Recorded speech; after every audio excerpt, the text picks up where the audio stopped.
Bapak Ibu serta saudara-saudari Dharma, marilah kita merangkapkan kedua telapak tangan dengan bersikap anjali.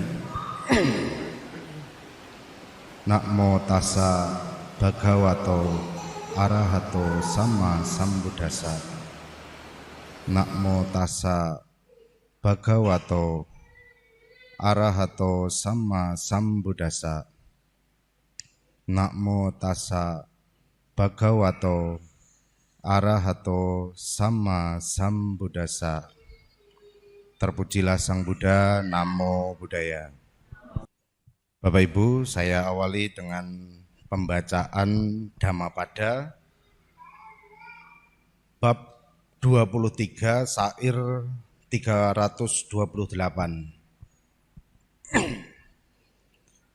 Sace labeta nipakang sahayang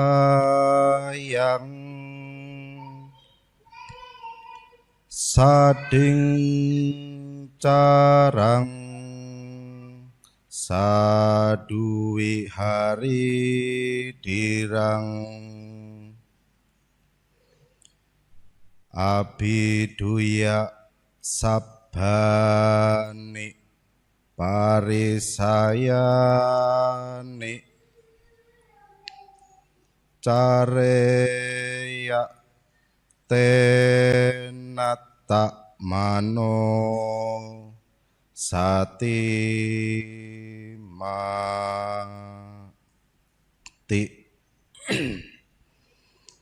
Apabila dalam pengembaraanmu engkau dapat menemukan seorang sahabat yang berkelakuan baik, pandai dan bijaksana, maka hendaknya engkau berjalan bersamanya dengan senang hati dan penuh kesadaran untuk mengatasi semua bahaya. Sadhu. Baik Bapak Ibu, itu tadi adalah syair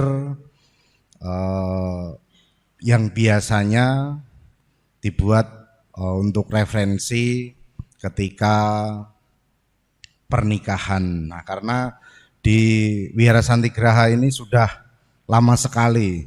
Nah, kemungkinan dari tahun 2018 terakhir dilangsungkan pernikahan, di pemberkatan pernikahan maksudnya di Wihara Santigraha. Jadi pada malam hari ini sebenarnya meneruskan dari 3 minggu yang lalu yang pernah saya bawakan juga, yaitu tentang perumah tangga. Nah, pada malam hari ini saya sambung lagi bahwa di dalam agama Buddha itu ada dua kelompok. Nah, dua kelompok masyarakat. Nah, yang pertama adalah kelompok Pabajita, nah, yang yaitu kelompok para samana yang hidupnya selibat, yaitu para biku, para bikuni, para samanera dan samaneri. Nah, di dalam Sangga Theravada Indonesia, nah saat ini bikuni ataupun samaneri itu tidak ada. Nah, itu dalam versi Sangga Theravada Indonesia. Tetapi beberapa waktu yang lalu, waktu SPD kalau tidak salah, nah ada yang mengatakan kok masih ada bikuni Pak. Nah, memang ada. Nah, karena saya juga ada satu kenal, nah kenal baik bisa dikatakan, itu juga seorang bikuni. Beliau juga bikuni Theravada.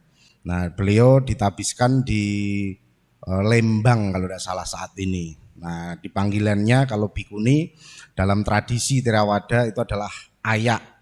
Nah, kalau di dalam Sangga Theravada Indonesia itu adanya hanya atasilani, maka dibentuklah astinda. Nah, itu juga bisa dikatakan kelompok pabajita karena hidupnya itu melaksanakan sila di wihara hidupnya. Nah, sedangkan kalau perumah tangga ini juga bisa melaksanakan atasila, tetapi masih hidup berkeluarga. Berarti belum bisa dikatakan kelompok pabajita. Nah, saya kemarin sebulan jadi pabajita, Pak. Nah, kalau masih pulang, masih pakai baju, pakai kaos, ya belum. Nah, jadi kelompok pabajita itu adalah tadi. Nah, sedangkan kelompok yang kedua adalah kelompok garawasa. Garawasa ini adalah seperti kita ini semua, yaitu kelompok perumah tangga. Nah, kelompok perumah tangga itu ada yang berumah tangga dan tidak berumah tangga. Nah, apakah berumah tangga itu adalah suatu kewajiban? Nah, 3 minggu yang lalu atau 4 minggu yang lalu atau 1 bulan yang lalu. Nah, bahwa berumah tangga itu di dalam Buddhis itu bukan suatu keharusan, bukan suatu kewajiban, tetapi adalah pilihan. Nah, jadi pilihan. Nah, jadi bukan suatu keharusan. Nah, tentunya bagi kita yang sudah berumah tangga atau yang mau memilih untuk berumah tangga atau dalam saat ini baru mempersiapkan pernikahan atau punya rencana mau ke arah sana, nah tentunya ada tujuan atau cita-cita. Jadi ketika kita memutuskan untuk berumah tangga, yang pertama modalnya adalah apa?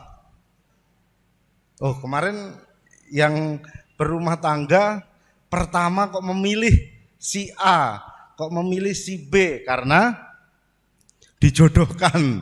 Nah, saat ini masih dijodohkan. Nah, jadi karena cinta.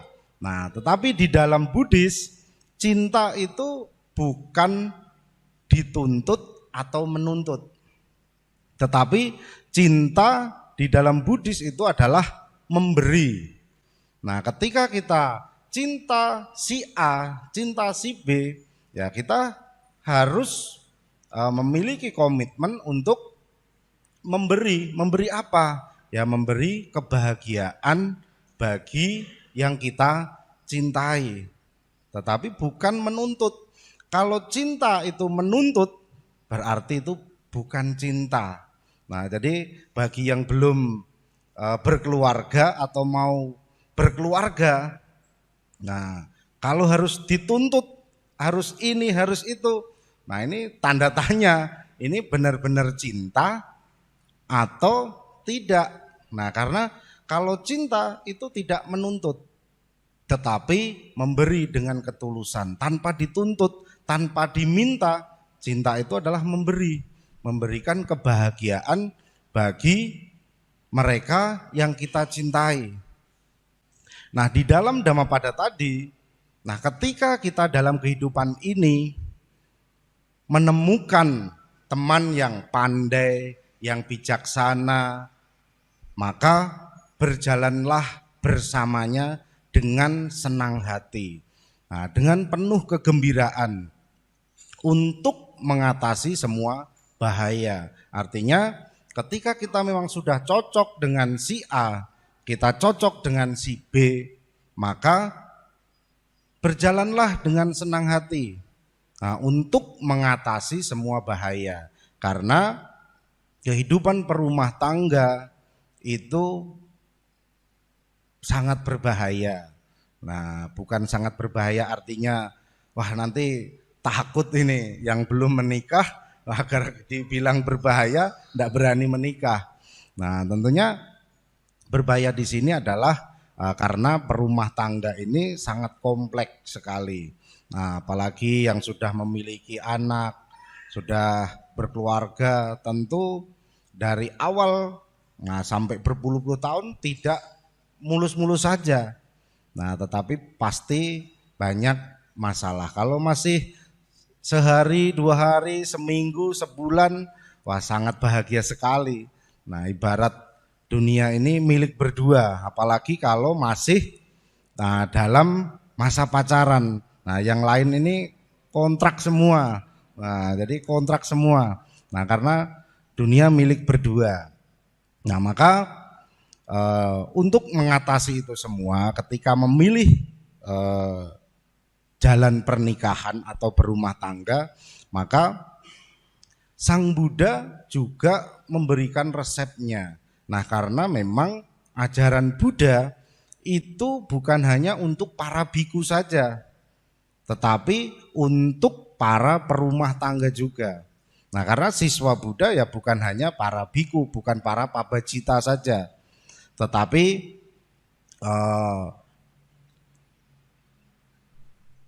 guru para dewa dan juga manusia. Dewa Sata Manusanang, Manusanang Dewa Sata. Nah, artinya guru para dewa dan manusia. Manusia tentunya ya perumah tangga dan juga pabajita tadi. Nah, maka di dalam Anguttara Nikaya 2.65 tujuan dalam pernikahan atau berumah tangga itu harus memiliki tujuan dan atau cita-cita, ada 4. Nah, yang pertama, nah tadi yang namanya pernikahan tentunya modalnya memang yang pertama harus saling cinta, saling mencintai. Nah, kalau ada bilang, nanti aja Pak sambil berjalan waktu, nanti kan lama-lama cinta sendiri, belum tentu. Nah, jadi bisa juga belum sampai saatnya sudah berakhir duluan. Nah, tetapi modal utamanya adalah saling mencintai, tetapi tidak hanya modal cinta saja. Nah, apalagi kehidupan saat ini. Nah, ada bilang makan tuh cinta. Nah, karena kita hidup perumah tangga perlu yang namanya materi. Nah, jadi sebelum memutuskan untuk menikah atau berumah tangga ya harus mempersiapkan dulu. Sekarang biaya kalau pemberkatan sukarela dana kewihara, tetapi ketika resepsi berapa puluh juta sekarang. Nah, puluhan juta. Nah, kalau mau murah ya sewa di gor. Nah, di gor. Nah, di gor luas murah. Nah, kalau sekarang sewa di hotel bisa mungkin ratusan juta. Nah, ini juga harus dipikirkan. Nah, apalagi kalau hanya modal cintanya cinta monyet. Nah, cinta sama monyet. Nah, siapa yang cinta monyet? Nah, enggak ada. Jadi yang pertama tujuan perumah tangga tentunya adalah atau cita-cita berumah tangga itu memiliki kecukupan materi. Nah, artinya kecukupan materi ini adalah bagi seorang suami atau seorang istri harus bisa saling bekerja sama. Kalau ada yang memilih suami istri sama-sama bekerja, tentunya juga harus sama-sama bekerja sama. Nah, saling mendukung. Nah, kalau ada yang memutuskan istrinya tidak bekerja, nah maka seorang istri juga harus mampu menjaga harta suami. Nah, menjaga harta suami ini tentunya dalam berumah tangga tidak terlalu boros, juga tidak terlalu irit sampai kikir. Nah, bahkan tidak mau berbagi sama sekali, artinya tidak terlalu boros, juga tidak terlalu kikir atau tidak kikir, bahkan bukan terlalu kikir tapi tidak kikir. Nah, artinya seorang istri harus mampu menjaga harta dari sang suami. Nah, kalau memutuskan berumah tangga, seorang istri Kalau sama-sama bekerja juga harus saling mendukung. Nah, tidak lantas karena penghasilan seorang istri lebih besar, wah dia yang lebih berkuasa. Tidak akan bahagia pernikahan yang semacam itu. Atau karena sang suami bekerja, sang istri tidak, akhirnya sang istri seperti pembantu di rumah. Nah, disuruh ini, suruh itu. Nah, karena apa? Oh, kamu kan tugasnya di rumah. Nah, saya yang mencari nafkah. Tidak seperti itu, tetapi seorang suami atau istri harus saling mendukung, karena seorang istri itu adalah teman. Seorang istri ini adalah seorang teman yang baik bagi seorang suami. Nah, di dalam Samyutta Nikaya Bhariyati Paramasaka. Bhariyati Paramasaka itu artinya seorang istri adalah teman yang sangat baik untuk suaminya. Nah, dan sebaliknya tentunya, seorang suami juga harus bisa menjadi teman yang baik untuk istrinya. Nah, ini adalah tujuan yang pertama, memiliki kecukupan materi. Nah, ya karena kebutuhan pokok seorang berumah tangga ini kan ada, yang pertama apa? Kalau masih sekolah dulu ada, kalau di Jawa itu ada sandang, pangan, papan. Nah, kenapa sandang dulu? Sandang ini apa? Sandang ini adalah pakaian. Nah, kalau kita tidak punya pakaian, masa kita mau cari makan? Yang pertama adalah pakaian. Nah, kalau kita sudah berpakaian, kita cari makan. Pangan ini adalah makan. Kalau sudah tercukupi sandang, pakaian, sudah tercukupi pangan, makanan, maka cari tempat tinggal, papan. Nah, sekarang ini bukan hanya itu saja. Bukan hanya sandang, pangan, papan, tetapi ada bagi yang sudah memiliki anak, ada kebutuhan pokok lainnya, adalah sarana pendidikan. Nah, selain sarana pendidikan, nah sekarang ini juga sarana kesehatan. Ini juga merupakan kebutuhan pokok bagi kita perumah tangga. Nah, bukan ada satu lagi Pak, kuota. Wah, enggak ada kuota, enggak bahagia. Nah, ini hidupnya dengan kuota. Nah, jadi ada sandang, ada pangan, papan, ada pakaian, makanan, dan tempat tinggal. Nah, juga didukung ada sarana kesehatan dan sarana pendidikan. Maka cita-cita tujuan yang pertama adalah kecukupan materi, karena ini tadi semua bisa didapat ya karena kalau kita kecukupan materi. Nah, yang kedua, tujuan atau cita-cita dalam berumah tangga yang kedua adalah memiliki posisi.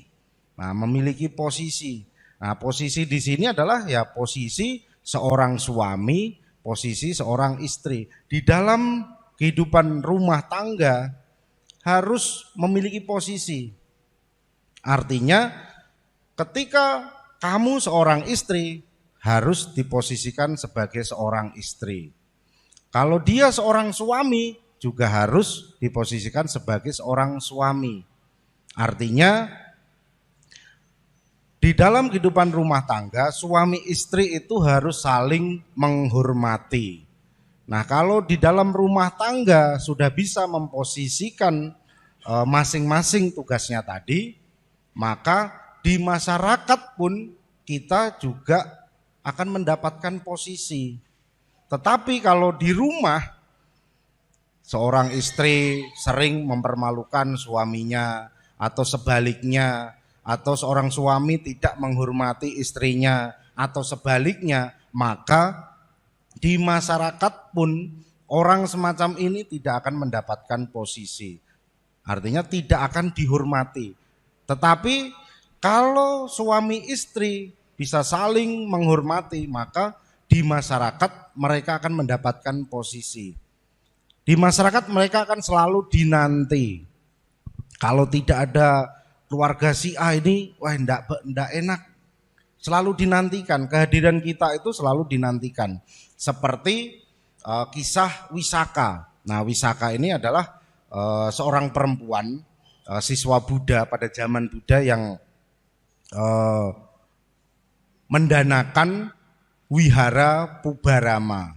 Jadi Wisaka ini setiap di daerahnya, contoh sama di Tanjung Redep ini, ketika ada seseorang yang memiliki acara atau hajat pernikahan atau acara apapun, pesta apapun, Wisaka ini selalu diundang karena Wisaka ini selalu membawa hoki. Jadi ketika seseorang memiliki pesta atau mengadakan pesta, ketika mengundang Wisaka ini, pestanya selalu berjalan lancar, tidak pernah kekurangan makanan ataupun kekurangan apapun. Karena apa? Karena seseorang yang memiliki kebajikan besar itu akan membawa hoki orang-orang di sekitarnya. Maka kadang ada warung ini sepi, begitu ada orang si A jajan, tahu-tahu jadi rame. Wah ini bisa juga orang itu membawa hoki. Tetapi ada juga orang yang tidak membawa hoki atau sebaliknya. Maka kadang kita belum kenal ketika kita dekat dengan orang tersebut, kita enjoy, nyaman. Tetapi ada orang yang belum kenal, baru lihat saja sudah hawanya negatif atau ndak enak. Nah, orang tersebut juga ada. Orang semacam itu ada. Karena orang itu memiliki kebajikan yang besar. Maka ketika kita memiliki kebajikan yang besar, maka kehadiran kita pasti akan selalu dinanti. Akan dinanti-nanti. Kok ndak hadir ya si A ya? Kalau ada si A ini rame. Kalau ada si B ini enak. Nah, jadi ndak sepi. Maka seorang suami istri yang saling menghormati di dalam bahtera keluarga, maka kehadirannya di masyarakat akan selalu dinantikan. Nah, ini adalah tujuan yang kedua. Yang ketiga adalah memiliki kesehatan dan usia panjang. Nah, siapa yang tidak ingin memiliki kesehatan dan berusia panjang? Tidak ada. Semua orang pasti akan menginginkannya. Nah, jadi usia panjang, sehat ini juga didukung dua hal di atasnya tadi. Nah, memiliki kecukupan materi, hidupnya bahagia. Kalau hidupnya stres, nah ini kesehatan juga akan mudah terganggu. Betul atau enggak Pak Dokter? Nah, kalau kita sering stres, pikiran kita enggak nyaman, sering gelisah, penyakit itu ternyata mudah muncul. Nah, tetapi kalau kita happy, senang, pikirannya tidak terbebani, walaupun punya hutang, enggak masalah. Nah, ini adalah semangat. Nah, supaya hidupnya semangat. Yang penting tidak terbebani, tidak stres, maka kesehatan pun akan terjaga. Maka kadang para praktisi kesehatan itu menyarankan supaya rileks, supaya batinnya tenang, tidak banyak pikiran. Nah, yaitu ya salah satunya cara itu adalah dengan meditasi. Nah, maka yang ketiga ini untuk mendapatkan kesehatan, usia panjang, nah kita juga harus memperhatikan atau melaksanakan nasihat-nasihat dari para ahli kesehatan. Salah satunya adalah ya para dokter ataupun para perawat. Nah, karena ketika mereka memberikan resep atau memberikan saran, nah kita juga harus melaksanakan, karena percuma kalau kita berobat ke dokter tetapi dikasih saran, dikasih nasihat, masuk telinga kanan, keluar telinga kiri. Nah, atau bahkan ada ke dokter, kasih obat juga tidak diminum. Nah ini kan percuma saja. Nah kadang ada yang tersugesti, saya kalau ke dokter A, baru ketemu dokternya langsung sehat. Nah belum diapa-apakan. Nah ini saking tersugestinya. Nah jadi meriang-meriang, kalau si A, kalau dibawa ke dokter A, atau bahkan baru diteleponkan dengar suaranya jadi sehat lagi. Nah karena saking tersugestinya. Maka kalau kita mau memiliki usia panjang, kesehatan, juga sering-sering berbuat kebaikan, sering-sering berbuat kebajikan, mendengarkan saran atau melaksanakan saran dari para ahli kesehatan. Nah tentunya didukung oleh tadi, di keluarga saling menghormati, harmonis, memiliki kecukupan materi. Maka ketika sudah memiliki kesehatan dan usia panjang, tujuan yang keempat pasti bisa tercapai. Tujuan yang keempat adalah menjadi keluarga hita sukaya. Keluarga hita sukaya ini adalah keluarga harmonis, bahagia dan sejahtera. Nah, karena kalau memiliki kecukupan materi, di rumah saling menghormati, memiliki posisi, di masyarakat juga memiliki posisi dihormati, memiliki usia panjang, memiliki kesehatan, maka kehidupan rumah tangganya pasti akan bahagia. Nah, karena 4 hal ini tadi, kalau kita memang dapat mempraktikkan, dapat melaksanakan, bahkan kita laksanakan saat ini atau kita rasakan saat ini, maka akan menjadi keluarga hita sukaya. Nah, menjadi harmonis, menjadi sejahtera. Maka berjalanlah tadi di dalam Dhammapada 328, maka berjalanlah bersamanya dengan senang hati, dengan penuh kegembiraan. Nah karena kira-kira yang menemani kita nanti sampai tua, bahkan sampai tidak ada, sampai meninggal, kira-kira siapa? Pasangan kita atau anak-anak kita?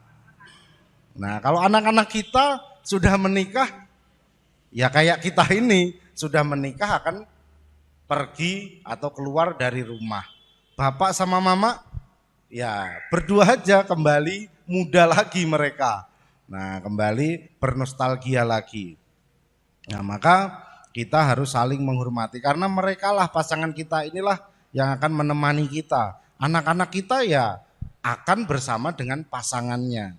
Maka dari itu kita harus, kalau sudah memiliki kecukupan materi, hidup bahagia, jangan lupa untuk selalu berbagi. Berbagi ini tidak harus materi. Kita berbagi senyum saja itu sudah berbagi namanya. Kita berbagi ide, berbagi tenaga, berbagai apapun itu adalah suatu kebajikan. Yang penting jangan berbagi kejelekan.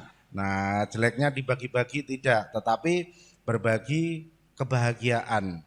Nah, maka nanti di bulan Desember, ini Wihara Santigraha akan mencetak sejarah. Nah, mencetak sejarah baru. Nah, ini belum terjadi, tetapi akan menjadi sejarah. Nah, mudah-mudahan bisa terlaksana, karena kurang lebih dari 2003 didirikan, dibangun sampai 2023. Nah kemarin di bulan April kalau tidak salah itu ada ulang tahunnya wihara yang ke Dasawarsa. Dasawarsa ini ke-20 tahun.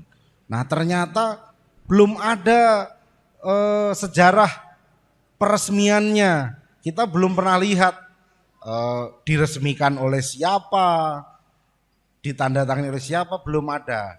Dan memang ternyata selama kurang lebih 20 tahun ini, wihara yang besar dan megah ini sekarang itu belum diresmikan. Maka di bulan Desember sudah fix tanggalnya, tanggal 17. Maka yang sudah melingkari kalendernya untuk berlibur bisa dipending dulu. Nah, kapan lagi yang pernah bertemu dengan 10 biku sekaligus siapa? 10 biku pernah? Pernah. Di sini pernah Katina itu ada dihadiri 10 biku satu samanera, 11 jadinya. Nah, yang pernah bertemu menghadap 20 biku sekaligus, sudah ada yang pernah? Belum ada. Nah, kecuali kalau ikut Tipitaka Centing. Ada yang pernah ikut Tipitaka Centing? Belum pernah. Kalau ikut Tipitaka Centing ya bukan hanya atau perayaan Waisak nasional di Borobudur bukan hanya 20-an, nah, mungkin ratusan biku. Nah, nanti di Bero tanggal 17 akan hadir 40 biku kurang lebih. Nah, maka yang mau bepergian, nah dipending dulu kapan lagi bisa berbuat bajik kepada para biku, para samana, para pabajita. Karena pabajita ini memang ibarat ladang, itu adalah ladang yang paling subur. Nah, maka di bulan Desember nanti mari kita bersama-sama untuk dapat mensukseskan, kegiatan acara peresmian Wihara Santigraha. Nah, yang akan dihadiri kurang lebih 40 biku. Nah, dari segala penjuru Indonesia. Nah, karena ada yang di Jawa, ada yang di Jakarta, ada yang di Papua, akan hadir semua. Nah, di Bero ini. Nah, maka kita umat Wihara Santigraha sudah sepatutnya bisa berbangga, bisa mensukseskan. Nah, tentunya suksesnya suatu acara ini juga atas partisipasi para umat semua. Kalau hanya para pengurus saja, tidak mungkin juga. Nah, semua umat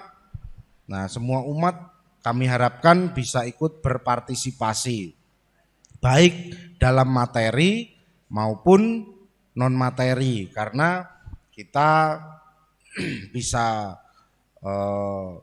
memberikan atau berbagi ide, harusnya seperti ini, harusnya seperti ini.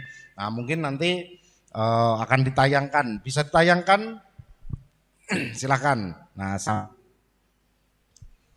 jadi sekaligus saya sambung. Nah, tadi karena kita tujuan perumah tangga tadi ada 4, adalah kecukupan materi,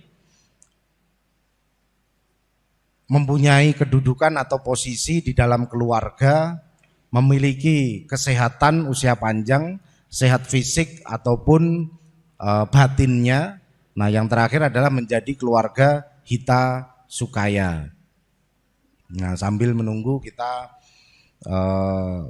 melihat brosur dari peresmian dan abhiseka Buddha Rupang. Nah, untuk bocorannya supaya tetapi ya jangan berharap dulu. Bocorannya Bapak Dirjen Bimas Buddha. Nah, Bapak Dirjen Bimas Buddha itu adalah orang nomor 1 di dalam pemerintahan yang mengurusi agama Buddha. Nah, jadi bukan hanya agama Buddha Theravada saja, tetapi seluruh mazhab. Nah, itu Bapak Dirjen, itu Bapak Supriyadi itu akan hadir. Ya, tergantung kita nanti lobbynya atau audiensinya kepada beliau. Kalau ada umat Bero yang berkenan untuk ke Jakarta, nah saya sangat berterima kasih. Nah, nanti bisa ke Jakarta untuk bertemu dengan beliaunya, untuk memberikan undangan atau susunan atau rundown acaranya di bulan Desember. Nah, selain Bapak Dirjen juga mudah-mudahan Mahanayaka ya, Bante Panyawaro, mudah-mudahan bisa hadir. Nah, mudah-mudahan bisa hadir karena acaranya adalah peresmian Wihara Santigraha dan Abhiseka Buddha Rupang. Nah, Abhiseka ini adalah seperti pengukuhan. Nah, pengukuhan bahwa Rupang ini menjadi objek puja. Nah, kalau Buddha Rupang yang di sebelah ini sudah diabhiseka, sudah dikukuhkan menjadi objek puja, setiap hari Bapak Ibu dipersilahkan membawa bunga atau membawa persembahan ditaruh di kaki Buddha Rupang, itu juga suatu karma baik atau suatu kebajikan. Nah, bisa berbagi di wihara. Nah, tentunya Buddha Rupang setinggi yang awalnya itu 6,5 meter ditambah dudukan bawahnya itu 1,5, totalnya 8 meter. Nah, karena Bante Panyawaro ini selalu memantau dalam pembuatan Buddha Rupang ini, maka di dalam progres pengerjaan pas di tengah-tengah ternyata dengan ukuran segitu kurang proporsional. Akhirnya ada perubahan lagi. Nah, yang asalnya 6,5 dari kaki sampai ke kepala, akhirnya ditambah lagi menjadi 7,2. Nah, 7,2 ditambah 1,5. Nah, belum batunya lagi. Nah, kalau Rupangnya kemarin waktu mendirikan tentu banyak yang hadir, itu 4 orang bersusun itu belum sampai atas. Nah, kalau 1 orang tingginya 160 rata-rata, nah 4 tambah bersusun 4 ya tinggi sekali. Nah, kalau dari jauh mungkin kelihatan kecil aja, tetapi itu ada sekitar 9 meteran. Nah, itu ini bisa terwujud itu juga bukan karena hanya pengurus wihara atau panitia pembangunan, tetapi di situ ada andil seluruh umat Wihara Santigraha, bahkan umat yang dari luar Bero juga ada ikut andil di dalam pembangunan itu. Nah, sampai saat ini juga masih dalam pengerjaan karena untuk menutup batunya itu belum selesai. Nah, jadi masih ada 4 stupa. Nah, di kanan kirinya sama di depannya. Nah, ini ada 4 stupa, itu juga belum selesai pengerjaannya. Nah, mudah-mudahan targetnya Juli akhir itu bisa selesai. Nah, Juli akhir bisa selesai. Nah, jadi di tanggal 17 Desember ini bisa diabhiseka, dikukuhkan sebagai objek puja. Selain ada stupa, selain ada di altar Dhammasala. Nah, jadi ini adalah peresmian Wihara Santigraha dan Abhiseka Buddha Rupang. Nah, yang melukis atau menggambar Rupang ini itu Bante Panyawaro sendiri. Nah, karena pada awalnya dulu kita menawarkan Rupangnya tidak seperti ini. Nah, jadi Rupangnya seperti mau Rupang yang ada di Balikpapan. Nah, tetapi bukan yang di depan stupanya. Kalau di depan stupanya itu Thailand, tapi Buddha Rupang yang ada di Gazebo depan Kuti. Nah, itu ada perpaduan Buddha Rupang Myanmar dan Sri Lanka. Nah, kita sudah ajukan, sudah kita sket. Ternyata sama Bante Panyawaro, beliau melukis lagi karena pernah melihat kalau tidak salah ketika ke London itu ke museum ada Rupang yang separuh. Nah, ternyata Rupang itu adalah Rupang asli dari Kalimantan, ditemukan di kota Bangun kalau tidak salah. Nah, maka dilukis kembali jadilah Rupang ini dengan mudranya. Nah, ini adalah begini sama tangannya begini, ini adalah mudra abaya. Mudra abaya ini adalah perlindungan. Nah, maka kalau di historisnya, di sejarahnya Rupang Buddha ini dulu dipasang di ujung kapal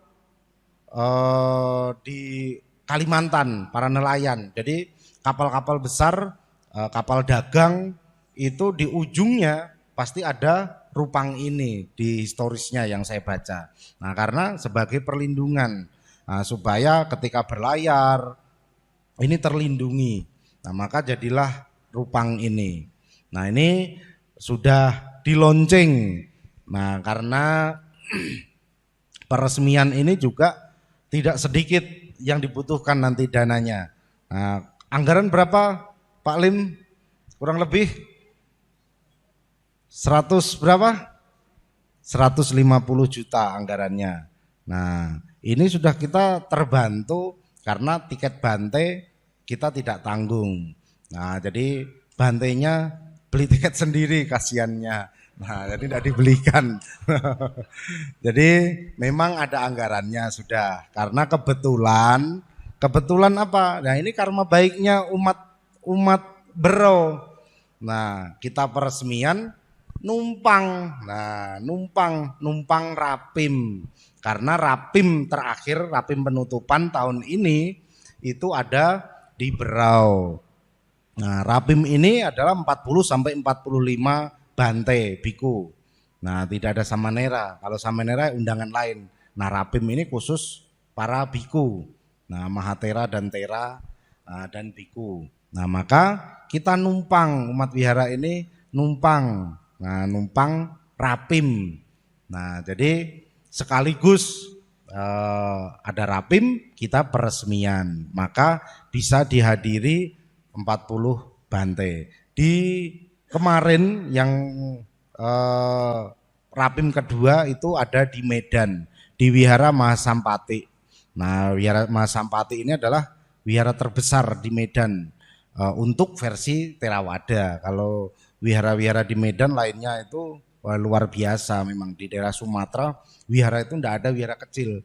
Kalau wihara di Bero begini, nah mungkin wihara terkecil di daerah sana. Nah, wiharanya besar. Mahasampati berapa lantai? Nah, berapa? 5. Nah, ada 5 lantai. Nah, di Kalimantan Timur yang wiharanya berlantai-lantai di mana? Ya, selain Buddhist Center mungkin tidak ada.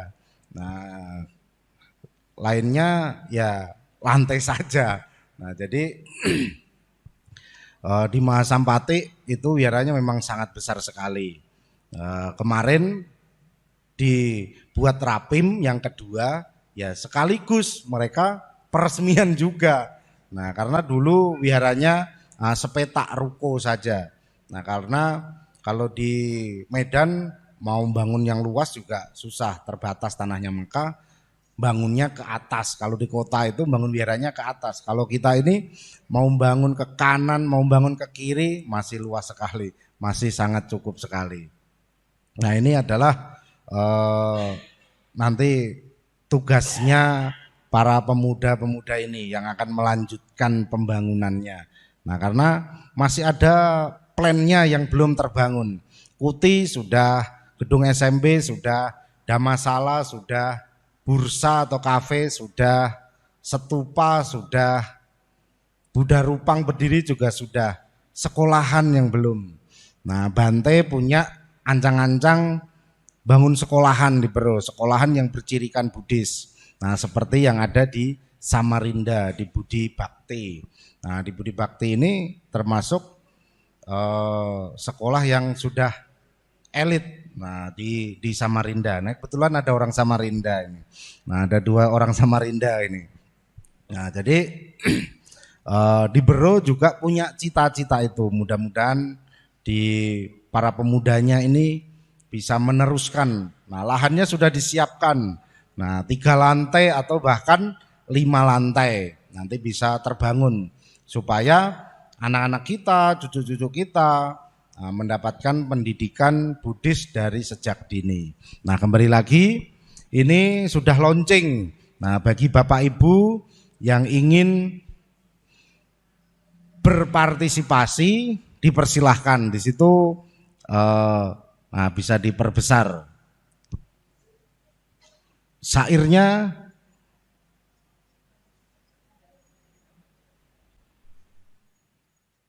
Berdana melakukan kebajikan itulah berkah utama. Nah, jadi kalau kita bisa memberi, melakukan suatu kebajikan, itu adalah suatu berkah. Nah, karena memang tidak semua orang bisa melakukan hal itu. Hanya orang-orang yang memiliki berkah saja yang dapat melakukan hal seperti itu. Seperti malam ini, kan tidak semua orang bisa ke wihara, maksudnya yang umat-umat Buddha. Nah, tetapi para bapak ibulah, saudara-saudari sekalian yang mampu atau bisa datang ke wihara. Itu adalah suatu berkah utama bagi kita semua. Nah, turun ke bawah.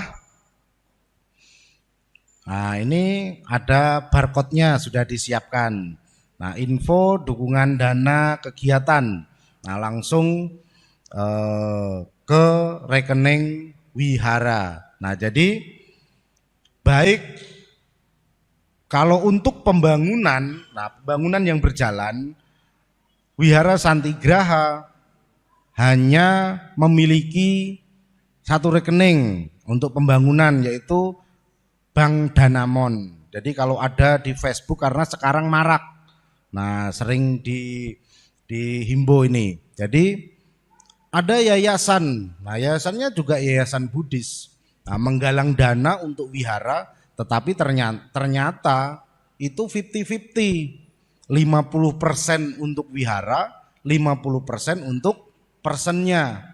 Nah, kalau sekali menggalang dana 1 M, nah ini yang menggalang dapat 500 juta. Nah, jadi pekerjaan sekarang ini. Makanya kita juga diwanti-wanti. Nah, jadi kalau untuk berdana ke wihara, satu rekening, tidak melalui rekening manapun, atau melalui rekening yayasan A kah, yayasan B kah, yang mengatasnamakan Wihara Santigraha, itu tidak benar adanya. Nah, jadi rekeningnya satu. Nah, ini masih jadul sendiri nih rekeningnya. Nah, masih rekening BRI. Nah, rekening BRI ini kan rekening jadul. Nah, sekarang rata-rata pakai BCA. Nah, kita masih terkendala untuk pembuatan rekening BCA. Mudah-mudahan ke depannya bisa. Kalau untuk pembangunan itu Bank Danamon atas nama yayasannya juga satu, Yayasan Santi Ghosa. Nah, dalam hal ini Wihara Santigraha tidak pernah menggalang dana melalui yayasan manapun atau perorangan manapun. Nah, jadi rekening kalau BRI atas nama Wihara Santigraha Berau, kalau Danamon atas nama Yayasan Santi Ghosa. Nah, sekarang di Facebook marak Yayasan A untuk wihara ini. Di Bero juga kami pernah ditawarin. Nah, sama Pak Lim sama saya ditawarin salah satu yayasan Buddhis, yayasan besar. Nah, untuk di wihara ini lagi bangun apa? Nah, kita bantu penggalangan dana. Tetapi waktu itu kita langsung diskusikan dengan para bante. Nah, dalam hal ini adalah Bante Suba. Nah, Bante Suba menyarankan tidak usah. Nah, jadi umat-umat untuk memberi kesempatan ke umat-umat di Bero dulu. Nah, ternyata semakin ke depan ternyata ada yayasan-yayasan tertentu yang memanfaatkan. Karena apa? Umat Buddha ini orangnya baik-baik betul. Nah, kalau ada penggalangan dana, bencana alam kah, pembangunan wihara kah, sebentar itu selesai. Nah, seperti pembangunan Rupang. Pembangunan Rupang itu dulu ketika kita punya cita-cita mau bangun Rupang itu enggak punya dana. Nah, ada tinggalan dana dari yayasan itu 100 juta. Nah, sedangkan Rupang ini sampai sekarang itu hitungannya sudah 800-an juta. Pembiayaannya itu pun belum selesai, masih ada pembangunan kecil-kecil lainnya. Nah, maka sampai saat ini pun pembangunan Rupang dan penunjangnya juga masih dibuka. Nah, sekarang tambah lagi, ada lagi untuk peresmian. Nah, kalau peresmian ini resmi menggunakan rekening Bank BRI atas nama Wihara Santigraha Berau. Untuk bendaharanya atau pengelola dananya adalah Saudari Nelly. Untuk informasi ataupun info-info tentang kegiatannya, nah ini bisa menghubungi saya sendiri atau Bapak Hendra selaku Ketua Karaka, juga merangkap Ketua Panitia Peresmian. Nah, jadi nanti di bulan Desember kegiatannya dari tanggal 15 itu Rapim, 15-16 Rapim. Nah, 17-nya langsung nyambung peresmian. Nah, itu maka nanti Rapimnya karena kita belum punya gedung yang khusus sendiri, maka Rapimnya nanti di Damasala. Nah, kita perlu Bapak Ibu kita yang pintar merangkai taplak meja nanti bisa membantu. Nah, kita dekor yang bagus. Nah, untuk kegiatannya. Nah, kemarin altarnya juga sudah diukur-ukur. Nah, mudah-mudahan cocok dan bisa terrealisasi. Nah, tentunya itu. Karena altar ini juga altar dari pertama. Nah, pertama kali digunakan. Nah, bilangnya ini altar dari Thailand pesennya. Sepaket dengan Buddha Rupang dan lonceng. Nah, loncengnya nanti kita pasang di bawah stupa. Nah, kalau mau puja bakti biar dikelontengin sama Mas Andik. Nah, teng tandanya puja bakti mau mulai. Nah, itu. Baik, Bapak Ibu, itu yang bisa saya sampaikan. Ini sudah resmi di launching, nah, resmi diluncurkan brosur peresmian Wihara Santigraha dan Abhiseka Buddha Rupang. Nah, dihadiri 40 biku. Nah, nanti bisa ditambahkan mungkin ya. Dihadiri 40 biku. Nah, jadi umat-umat dari luar juga pasti akan hadir. Nah, ini juga dapat menambah hoki orang-orang Bero. Tentunya kalau tamu-tamu dari Jakarta, dari Samarinda hadir ke Bero, pasti akan nginap di hotel. Makannya juga akan di warung. Orang-orang sekitar sini juga akan mendapatkan kebahagiaan. Nah, maka dari itu tadi yang saya sampaikan, kalau kita membuat kebajikan itu akan membuat kebahagiaan orang-orang di sekitar kita. Nah, itu saja Bapak Ibu yang bisa saya sampaikan. Terima kasih atas perhatian. Semoga kita bisa merealisasikan kegiatan ini berjalan lancar, sukses dan baik adanya. Terima kasih. Selamat malam. Sotiotu, terpujilah Sang Buddha. Namo Buddhaya. Selanjutnya saya serahkan kepada pemimpin puja bakti. Nah, nanti brosurnya bisa di-share sudah. Nah, silakan di-share ke siapapun, boleh di-broadcast. Oh, satu lagi Bapak Ibu ada kelewatan untuk proposal itu menyusul. Tetapi bagi Bapak Ibu yang ingin menjadi sponsorship, nah itu nanti ada pembagiannya, karena di buku kenang-kenangan nanti akan kita lampirkan. Nah, buku kenang-kenangan itu akan kita bagikan kepada semua yang hadir. Nah, ini proposalnya belum kita luncurkan karena masih progres pembuatan, tetapi untuk malam ini saya sampaikan siapapun yang ingin menjadi sponsorship, mengatasnamakan CV-nya kah, mengatasnamakan tokonya kah, mengatasnamakan dirinya sendiri juga boleh, keluarganya juga boleh. Contoh Sumber Cahaya, nah satu buku, nah 100 juta, selesai sudah, tercukupi semua. Nah itu, nah, nanti kalau 150 Sumber Cahaya 100, nah, Tommy Plastik 50, selesai sudah. Ya, sadu. Jadi hanya 2 lembar saja, lembar pertama sama lembar kedua. Ya, itu terima kasih Bapak Ibu. Selamat malam. Acara bisa dilanjutkan.